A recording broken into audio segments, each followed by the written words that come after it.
Life പദ്ധതിയിൽ കിട്ടിയ 3.5 ലക്ഷം രൂപ ചെലവിട്ടപ്പോൾ വീട് കോൺക്രീറ്റിലെത്തിയിട്ടേ ഉണ്ടായിരുന്നുള്ളൂ. ഉള്ളത് പൊളിക്കുകയും പുതിയതൊന്ന് പൂർത്തിയാക്കാൻ കഴിയാതെയും വന്ന സ്ഥിതി. മല്ലപ്പുഴശ്ശേരി പന്നിവേലിച്ചിറ ഹരിതാഭവനിൽ തങ്കമണിയും 2 പെൺകുട്ടികളും വീടിനെക്കുറിച്ച് ആശങ്കപ്പെട്ട നിമിഷങ്ങളായിരുന്നു അത്. അങ്ങനെ കോൺഗ്രസ് മണ്ഡലം കമ്മിറ്റിയെ സമീപിച്ചു.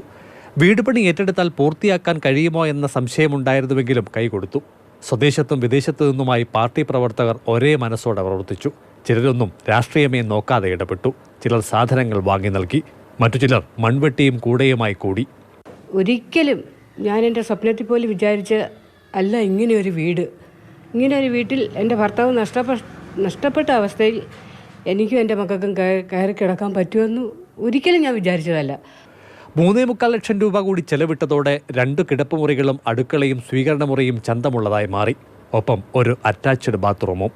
കോൺഗ്രസ് പ്രവർത്തകരെല്ലാം കൂടി സമയം കണ്ടെത്തി 2 നാൾ ശ്രമിച്ചതോടെ വീടിന് വെള്ള നിറം കൂടി പൂശപ്പെട്ടു. ഇത് 500 രൂപ തൊട്ട് ഒരു 30,000 രൂപ വരെ, പിന്നെ സാധനങ്ങൾ അവർ നേരിട്ട് ഇറക്കി തന്നു. അങ്ങനെ എങ്ങനെ വന്നാലും എൻ്റെ ഒരു ഏകദേശ കണക്കനുസരിച്ച് ഒരു 10-65 പേര് നമ്മൾ ബന്ധപ്പെട്ടവരും പറഞ്ഞവരുമായിട്ട് 65 അല്ല, ഒരു ആവറേജ് കണക്ക് അത്രയും പേര് ഞങ്ങളെ സഹായിച്ചു. ഇതിന് സഹായിച്ചവർക്കെല്ലാം നമ്മൾ കത്തയക്കുകയും നന്ദി അറിയിക്കുകയും ചെയ്തിട്ടുണ്ട്. അപ്പോൾ അടുത്ത ദിവസം കൂടുന്ന മണ്ഡലം പ്രവർത്തക യോഗത്തിൽ അതിൻ്റെ കണക്ക് കൃത്യമായിട്ട് തന്നവരുടെ പേരുൾപ്പെടെ നമ്മൾ അവതരിപ്പിക്കുന്നതാണ്. അപ്രതീക്ഷിതമായിരുന്നു സഹായങ്ങളൊക്കെയും. ഏറ്റെടുത്താൽ പിന്തുണ ഉറപ്പം തെളിയിച്ച സംഭവമായിരുന്നു ലൈഫിലേത്.